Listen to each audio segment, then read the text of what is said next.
It's another day, and we are grateful that you've made time to join us for yet another edition of 21 Minutes with KKB. My name is Kwabna Chenchehini Boatin. Today, I'm very privileged to be speaking to a gentleman well, he's a gentleman of many things. He's an economist, he's an educationist, he's an entrepreneur, he's a business owner, he's a lot of things. Which business? But do hold on. I'll take this break. When I come back, I'll introduce my next guest on 21 Minutes with KKB. Stay with us.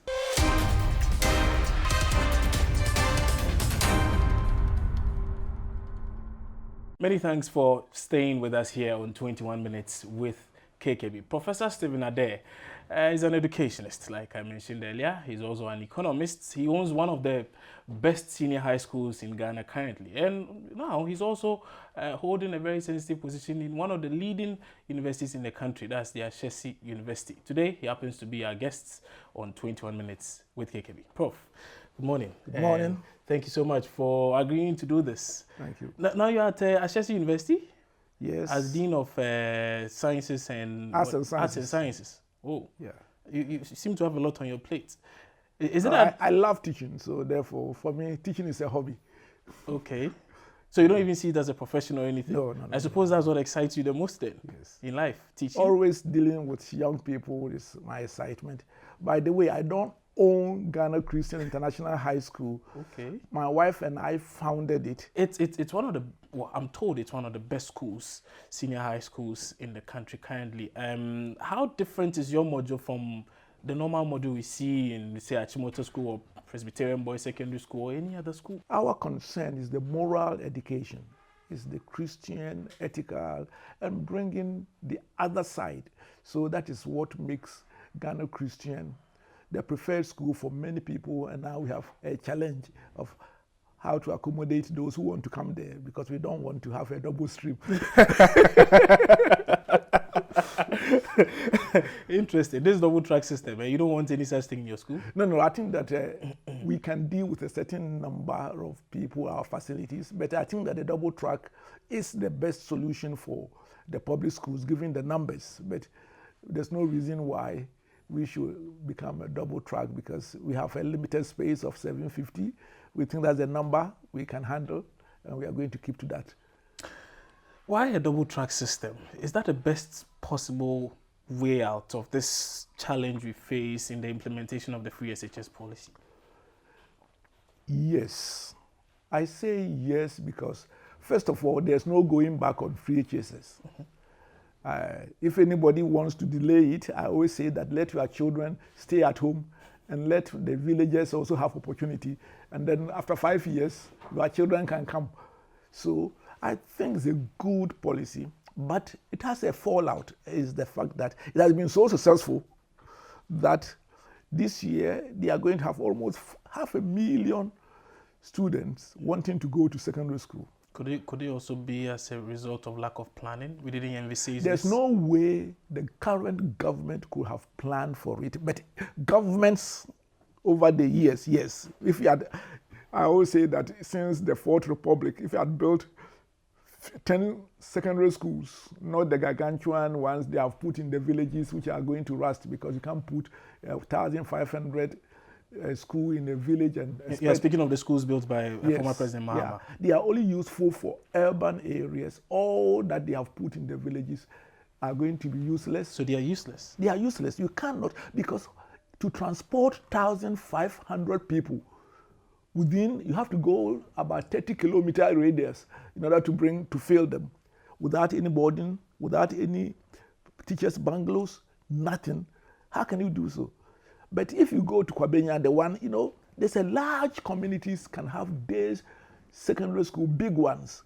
The villages need smaller boarding or even day, serving about only 10 junior high schools. So it was a model gone wrong. But I support the idea of having community schools, but not the one. The only people who profited from it are the contractors, not Ghana's education. But let us go to, I think that the past must be, let's go forward. Mm-hmm. And the fact is that the numbers are such that this year, if they had gotten them on the same single track, our children in the dormitories will be like sardines. in the classroom like Tinapa and the rest. So this double track allows you to split them into two. So Achimota becomes actually 2 secondary schools, with each with a set of teachers. One goes in the morning, not the morning, that's a shift system. One goes for a semester, go on holiday. The other comes with their teacher for a semester. And it's been arranged that the contact hours will be 10% more. There will be 162 days instead of the normal 180 days they go to school. But then instead of starting at 8, they start at 7:30. Instead of closing at 2, they close at 3:30. So on the whole, you are going to have smaller classes, contact hours will be higher, and everything. I think that those who brought it were very ingenious. Actually, I found out that it wasn't the first to discover. Other countries had the same problem and they have used it successfully. The issues NAGRAT, for instance, is raising are legitimate enough. Of course, they've a number of things that come up. One has to do with the stress on the facilities themselves. It doesn't even, you don't give room for development, infrastructure development. Listen, only in Ghana that we stop cars at 8 a.m. when people are rushing to work to fix it, which is almost like madness. Where were they in the night when everybody was sleeping? In the same way, the maintenance, should have a maintenance culture with a crew maintaining. But we are talking about is the lesser of two evils. That's what I see. And I don't think that any of them has gotten any better option. It's the lesser of two evils in the sense that having 180 people in a class, children sleeping like sardines and other things. No, this is the better option. And so far, nobody, and I was not part of the design, so the nobody includes me, has been able to come up with any better alternative. It has to be treated. There must be a way of having about 2 weeks or 1 week in between semesters so that things can be arranged. When teachers, when they come, how do they share facilities of the offices? Two people actually will be using one office because one comes and one goes, and a few other things must be treated. But let me tell you, if you're a change manager, you have a problem, you solve it. I don't think that they envisage this big influx. And I think that they have come up with the best solution. Ours should be, how do you make it better? Some of the private school owners, senior high school owners are saying that there's available room in our schools. Use them. Just give us something for that. I think that last year, issue of political exuberance, they said no private school. This year, they have asked every child to choose one private school and one day school. So, which means that, but then some of the private schools are also in shambles, so you cannot say that the government should send students there. But I agree that those in better shape and need the students, they can be of help, and it will cost the government the same per unit cost. So I don't see why the private schools, other than Ghana Christian. They are saying the government is not engaging them on that. They've sent such a proposal to government, but government doesn't seem keen on going toward that very direction. I'm not inside, but I understand that some private schools have been looked at and they are going to have students. But not every school doesn't meet minimum standards is going to be. But I think that the private schools must be used. I agree with that as a principle, but not every school. But you don't want your school to be used? No. The question is that it's full. Okay. So they can also go on break for about 3 months or 2 months, and then some others can also, make use of the very, very, very good facilities there and the like. No, that's what makes it private. But you do not want people to come use your facilities. No. Because at this moment we have our 3-term we hadn't planned for, and we are opening school in 3 weeks. So along the way we may see what we can do, but I cannot disturb the system. Actually, the teachers will not allow me to. But the other private schools which are begging for students, so let us use them not the ones which are already full. They say that they will have it only for 5 years. Yes, please, you politicians, you lack math. Are you going to be able to build sufficient double secondary schools within 5 years? But at least for whatever time it takes, that is the best option we have now. So it shouldn't be a short-term measure. You think we should go the full haul? I think that some of the schools will have it for a long time. Why? Because it depends upon our ability to build sufficient independent schools to accommodate them all. And if they have the money and they do it today, hey, I like the single system if we can afford it. But I have my suspicion whether it doesn't look likely that it can be done in a short term. As in 5 years, as the government is suggesting. Yeah. But in French, you say on verra. We shall see. No, but realistically, let's say it will take what, about 20 years? I don't want to put a number on it, but it depends upon how the economy performs. Because it's all a matter of, if you have the money, building schools, it's not a difficult one. That's true. And I can't predict how much money we are going to have. So those areas, I don't speculate. We'll be talking about the economy and the like very shortly, but still on education. You have made suggestions, so you proposed that there's no point in even having students study so many subjects to go write exams. 9 subjects, no, too much. You are proposing what, 4? Yes, I proposed 4, and what I hear, the Minister of Education is picking it up. They are saying that basic education, the BEC, will be only 4 subjects, the examination. But they will, children should be able to enjoy studies. If children spend all their time preparing for exams, it's not good for them. When we were in school, I didn't go to secondary school, I did SAR 7. There were only 4 subjects: English, arithmetic, geography, and history. But we did gardening, we did PE, we did all other things. And so at that basic level, let children study to enjoy. So we are not saying that the other things, they should do art. Because if you deny a child drawing, painting, you are shortchanging them.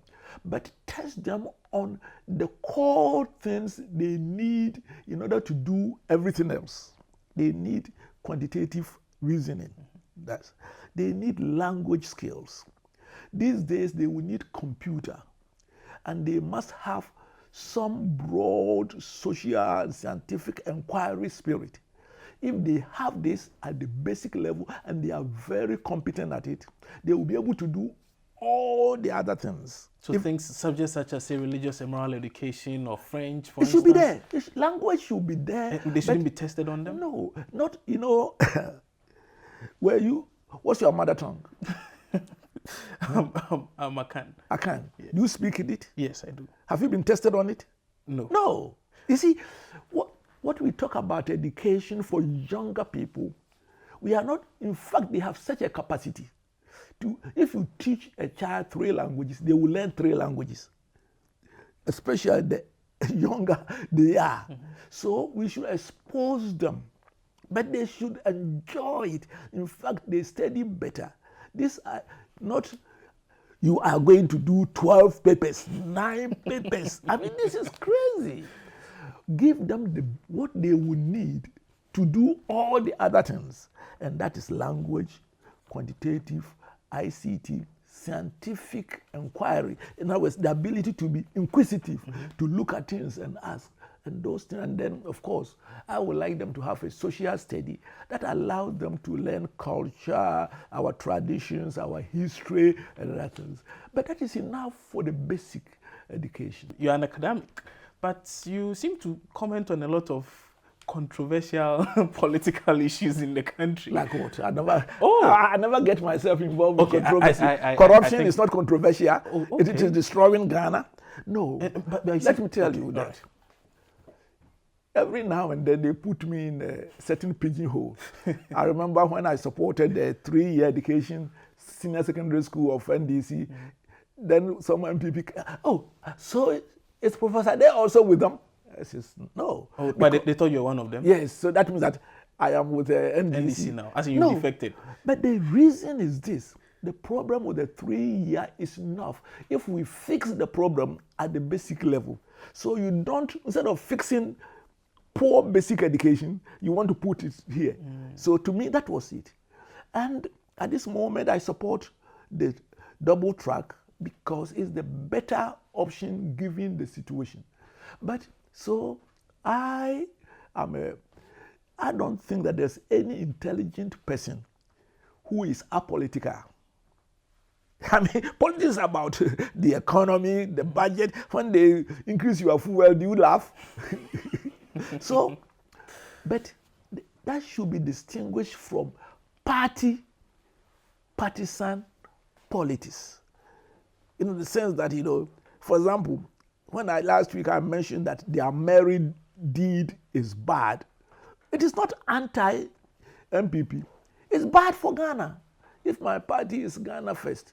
And I believe that at my age, I will be 70 at the end of this year. Okay. I've finished my career. I don't eat from Mahama or Kufuor's plate. If I cannot represent my people in terms of thought and be able to speak what I believe in, then God help Ghana. So that is my position. Let me tell you, I have certain interests. And it's not I love my Lord Jesus Christ and I would die for him for saving me. I love my wife and family. I love Ghana, and in that, its leadership is a challenge which we must continue to work at it. Yeah. We must work at corruption because it is a killer.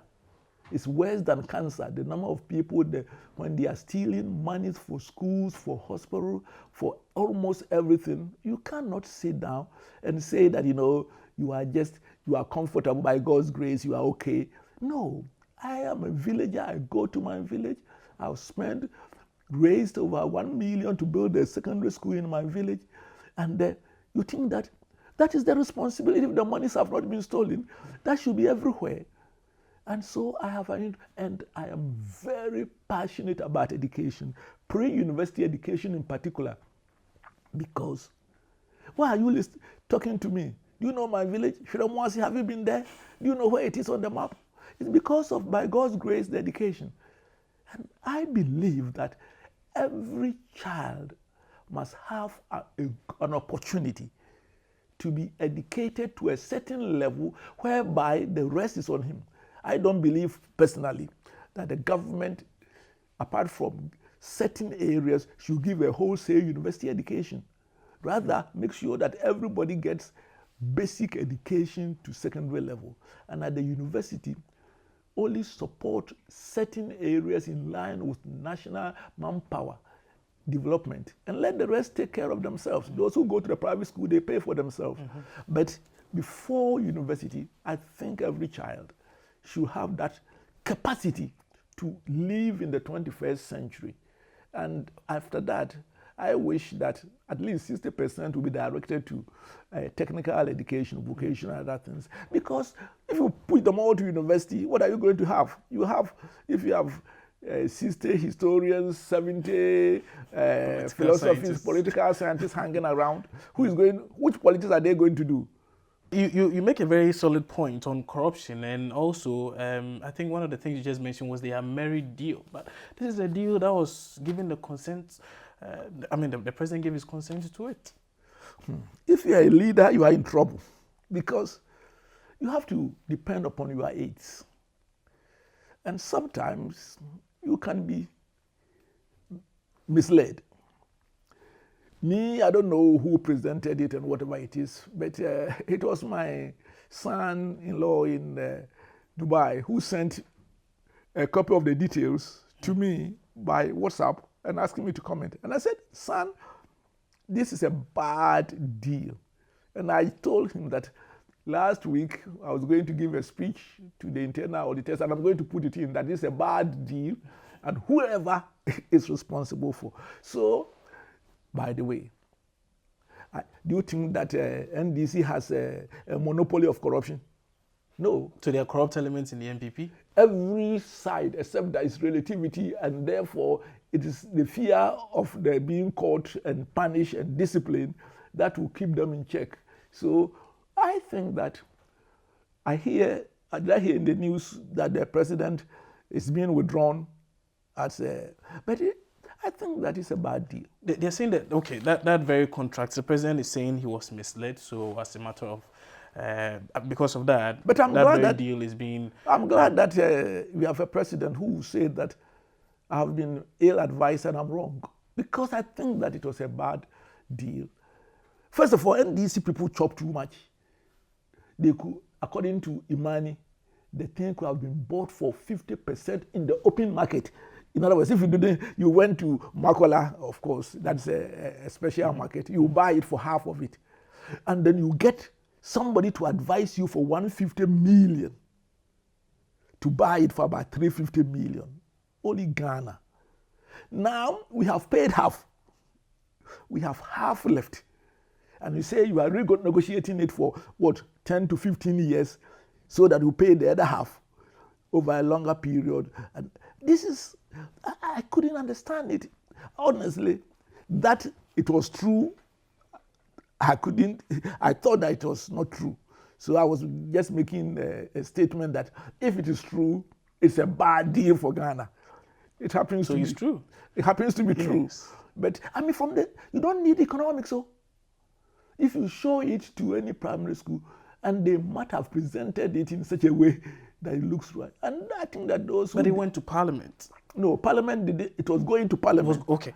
In other words, it was okay to go to Parliament. Yes. Of course, that would have given the opportunity to for debate. But it shouldn't have gone to Parliament at all. It's too bad even to be forwarded to Parliament. Well, one of the things I hear a lot of people say is that, I mean, the MPP really capitalized on this very issue, this Ameri deal, and said a lot, hey, it's a bad deal. We will work and that on is it, why we'll I can see how the president can be misled. So, he said it has to be renegotiated. But you just mentioned that when you saw it, it was very obvious that, no, this is a bad deal. Yes. Is it that the president didn't read it? But the question is that whether that was what they sent to him. No, what I'm saying is that don't let us go into where I and you don't have all the facts. So I think that, I say what my son-in-law sent to me was bad enough for me to say that should anybody consider the same way I told my good friend, I like him, but that means the vice president. I think he's a smart guy. I say that, yes, if the next time I see him with 2 trucks of the convoy, I'll go on one man a looter. It has nothing to do with, I mean, yes, because I'm prepared to stand to go by the roadside for a minister. Hopefully he's going to do a ministerial work, not for other reasons, or a vice president, and especially the president, to pass, but to commandeer 2 lanes so that 10 cars in there, and everybody coming from the other one has to, we will not allow. So it was just a matter of, and this was to me another one which will not be allowed. And people can make capital out of it. For me, it's only one thing I wanted. Ghana cannot be shortchanged a second time. And if we are not being shortchanged a second time, hooray. Saying misled, does that absorb anybody of any ill? I say that I won't go there. You journalists, I'm twice older than you. I understand, Prof. So don't think that you can go around. No, not at all. Don't attempt. Oh no, I dare not. I dare not.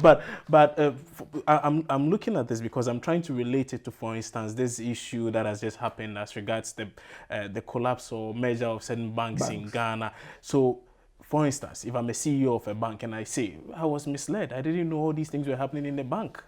Should I not be still held accountable or liable? This is, don't miss oranges and apples. I think that if you're a CEO of a bank, it's not the same as being the head of state with all the departments. Every head of state has a lot more on his plate and has to rely on his ministers and advisors and other things. And occasionally, you may be advised in all good faith. You can take a decision. And if you see you are wrong, you must be humble enough to say that I have made a mistake. I don't know whether he has said I has been misled. It's the papers we are talking about and other things. So I think, but if you're a CEO of a corporation, yes, you may be misled, but the scope and other things, you will find it difficult to get away with such an excuse. But even if you are president, you are culpable. I mean, because you are responsible for your advisors. So we are not getting off the coup, but you cannot bring it down to that level. Some time back, you described politicians in Ghana as glorified thieves. Not every one of them. They're the corrupt ones. Honorable, the dishonorable, honorable. Yes. That issue almost put you in some sort of trouble with Parliament. Well, my own MP, Katie Hammond, called me foolish. She was going to invite me to the Privileges Committee. Privileges Committee of Parliament. Well, if you were here, I'll ask him whether anybody has a privilege to steal. That's all my answer. They were just making noise. Yeah, I mean, well, if they called me, I will share my thoughts. I don't think that what I said, which was unfortunately blown out of proportion also by the media, is that there are certain things that should not characterize our politics, unfortunately. All the revelations and shows that soon after, they themselves, one of them says that they were corrupt about the Muntaka and what is and the vetting of the energy minister. Yes. And all those things. You see, Okoto, Efri, Nsio, Makase, Odencham, Ewia, Gidi. Yes, because they themselves came to so if they are saying, if there are allegations of corruption being leveled against each other, and we should take it as fact. Honestly, they resolved it among themselves that it was a misspeaking. Well, this is hard for many to take it. No, but let us not mince words. Our politics and our public services are ridden with corruption. Let me give you an example. The average MP spends about $500,000 cedis to win the seat. How much they earn for you to spend $500,000? Between 10,000 and 15,000. Whatever it is. So, how much will you earn therefore in 4 years? And if they were not otherwise profiting, it will be in economics term irrational. But they are helping people. They are helping members of their community. No, say by doing what? If I'm representing you, I'm helping. If I'm an MP, I of course have the interest of my constituents at heart. And so therefore, perhaps they are driven by that. No, but the question then is, corruption distorts the national development, and at the end of it, everybody pays the highest price. And therefore, what I'm saying is that corruption in politics and in public services, if you look at the Auditor General's report, it's not a perception. It's a fact. It doesn't mean that every one of them is, but that is and in fact, to such an extent that, and it's becoming a culture, many ordinary Ghanaians expect them to be corrupt because they make demands on them far beyond what one could say they could earn. So it's a very serious one that has to be tackled and made sure that we make corruption a very expensive business so that attempting it, you know that there will be consequence. But here's the case where if you speak about it and you mention names, then you are hauled before a committee. Hey, come and explain why you did this. Is it that you think perhaps they are abusing the Privileges Committee? Well, I think that the Privileges Committee has its role because I believe that when somebody represents people in parliament, they should be able to speak their mind freely without fear and sanctioning. I think that's what the privilege is all about. But I believe that if an MP or a minister is found to be corrupt, they cannot resort to privilege. In fact, that it has nothing to do with that. Even the president, when they are corrupt, they have only 3 years when they get down not to be prosecuted. So if you are a president and you chop, in 3 years, there's evidence, you go to Nsawam, and it's high time some presidents went to Nsawam. And as in former presidents of the country, we've yes. had Jerry John Rawlings. Yes, had what John I'm saying is that Mahama. yes, what I'm saying is that if there's evidence, thanks to Vigilante Matiamidu, if he finds something against a president, a retired president, he should just prepare the dossier. In 3 years, when his immunity is, you catch them.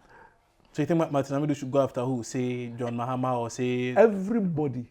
The special prosecutor is not for me and the common man, it's for everybody. Including the former president? Including the former president after their period of immunity. Okay. So after their period? So yes, they have about 3 years, I understand, constitutionally. Yes. So that they would, but say for example, in 4 years' time, if there were evidence against the first couple, you just catch them and put them in prison before the court, and they are guilty, they go to prison. I don't say that they are, but what I'm saying is that the rule of law says nobody is above the law. Indeed. Okay, let's talk about the banking sector now and how the law appears to have gotten the hold of a few people here and there. And no, the law hasn't gotten hold. Not yet, but it's the regulator. Okay, yes. So the Bank of Ghana is cracking the whip, or so it appears, and it seems to be affecting quite a number of local banks. I know that you've been at the forefront of getting a lot of people in tune with this idea of saving and investing with particularly some of these local banks. I know, for instance, for Beige, you're more like an ambassador, because I saw you in a few commercials, a few adverts or so. I am related to the Beige Group, not the Beige Bank, but it's a subsidiary with its own board and other things. Okay. No, I think that two things must be separated. Okay. I believe that especially you young people, one of the ways that your generation will be less corrupt is to save and invest your way to wealth. Because if you are able to, you help more people to create wealth, then the tendency for them to want to steal public funds will be less. I think none of what is happening should discourage anybody from systematic savings and investment.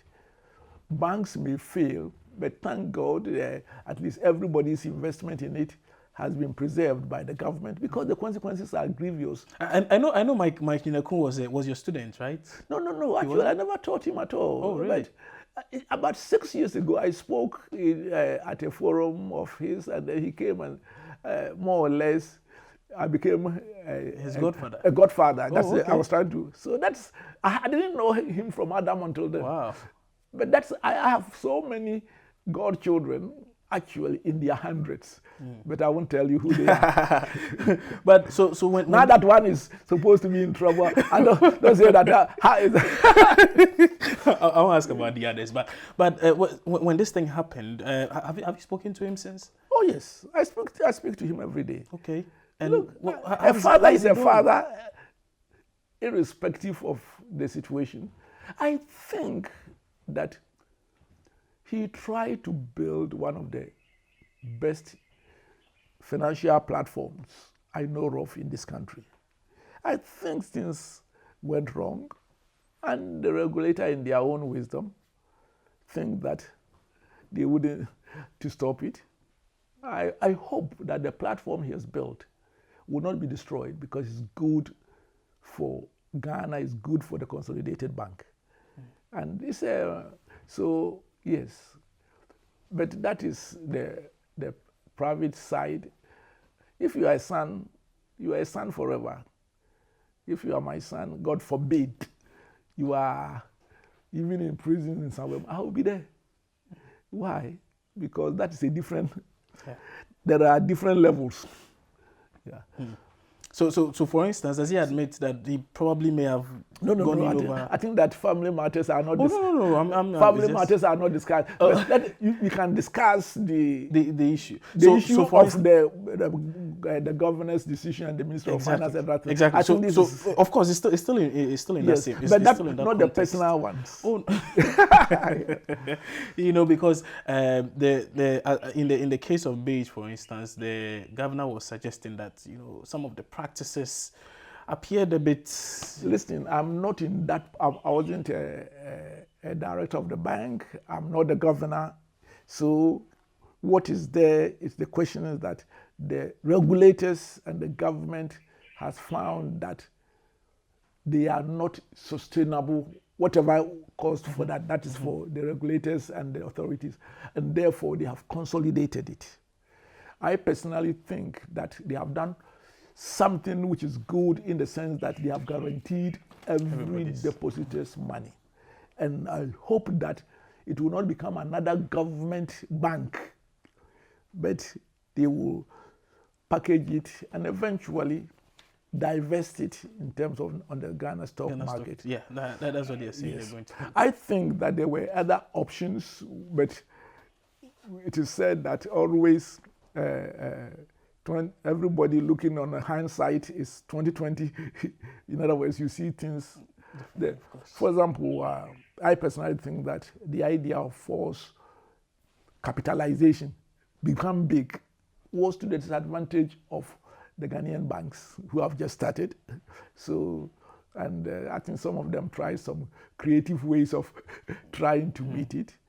Again, one may ask, the 5.6 billion bond, if these 5 banks, if they had helped them with $500 million, which makes it 2.5, could they have survived? For you, you think the Bank of Ghana needs to absorb some blame?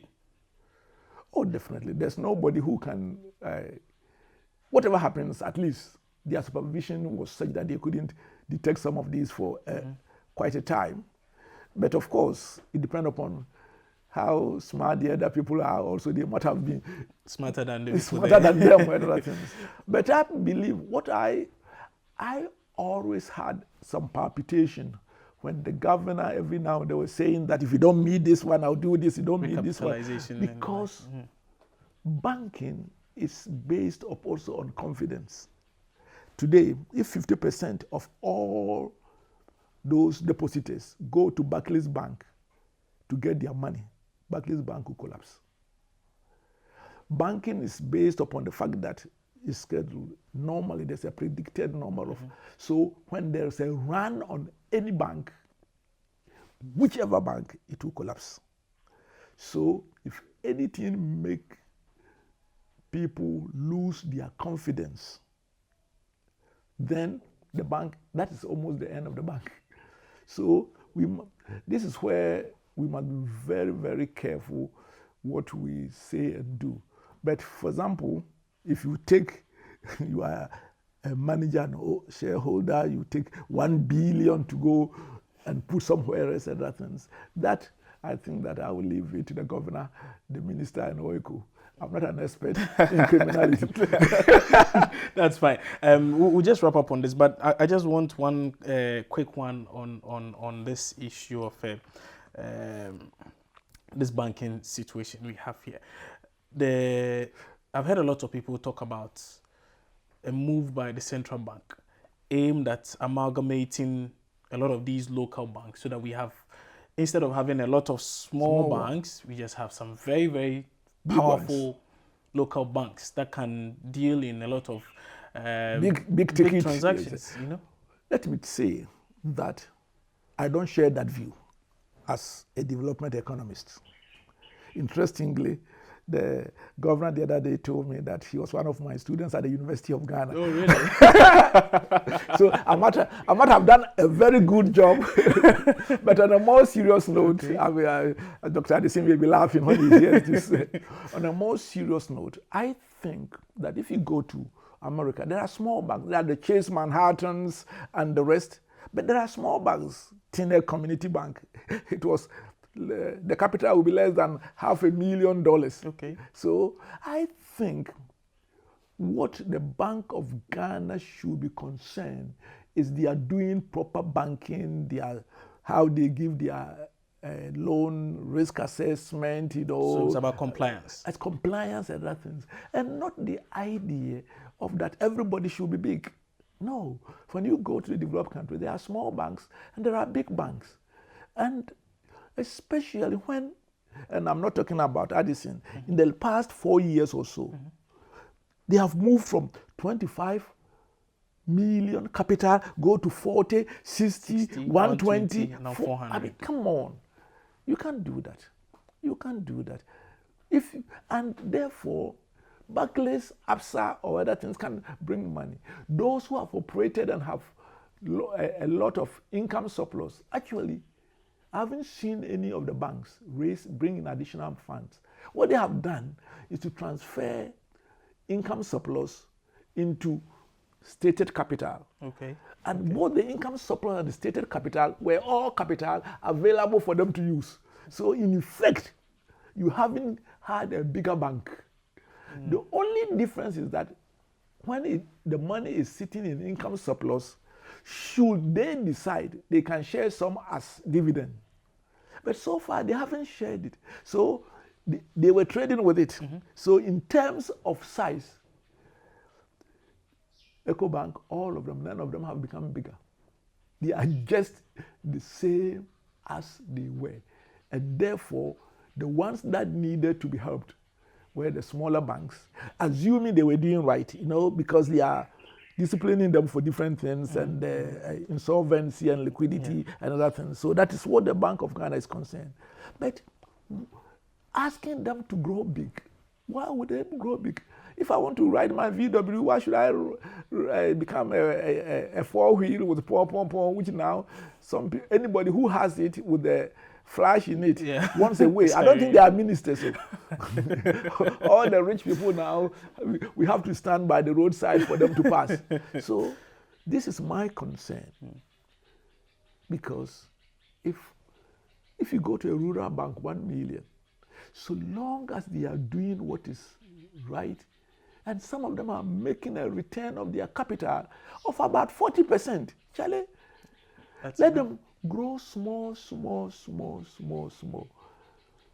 Don't rush them, but make sure that they are doing proper banking and they are following the fiduciary responsibilities of a banker. And if they don't, the supervisor must deal with it and catch them on time. So that's all that I would say. Prof, thank you very much for your time. It's a pleasure. Today, and I really enjoyed this conversation. A lot of things to learn, and maybe we'll speak some more about the Godfather, Godson bit, and then we can also talk about, what was the other one? Being misled. We'll talk about it. I won't talk about either of them. I won't talk about either of them. But that has been another edition of 21 Minutes with KKB. My name is Kwabna Chenchen. Professor Stephen Adei has been our guest. I'll see you soon, hopefully, with another guest you are expecting.